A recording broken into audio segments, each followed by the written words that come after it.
staan vaak in de tuin zonder al te veel op te vallen. Klimplanten. Dat verandert als ze mooi in bloei staan. Chantal laat zien dat voor elke tuin wel een geschikte klimplant te vinden is. Als je thuis nu een lelijke muur hebt, een saaie schutting of een hekwerk wat je niet zo heel erg mooi vindt, dan zijn klimplanten de ideale oplossing. Ook als je minder ruimte hebt als hier. De bekendste klimplant is natuurlijk de klimop.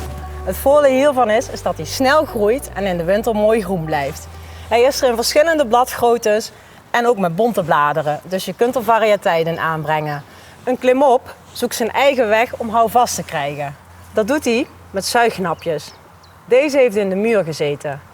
Daardoor kan het bij sommige huizen ook een probleem zijn om een klimop er tegenaan te zetten. En kan het zijn als je een wat ouder huis hebt dat je de sporen ervan blijft zien.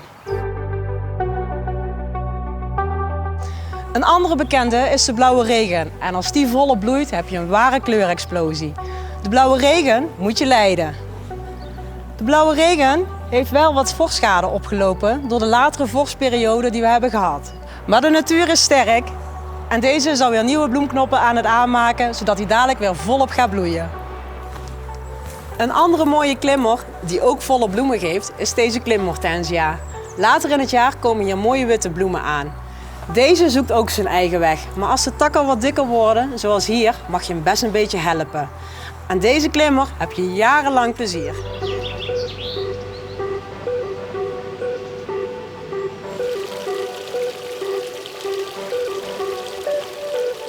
Voor elke tuin is wel een klimplant te vinden.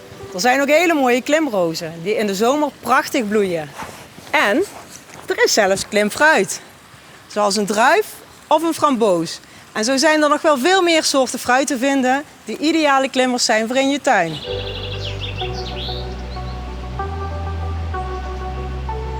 Elk huisje heeft een regenbuisje.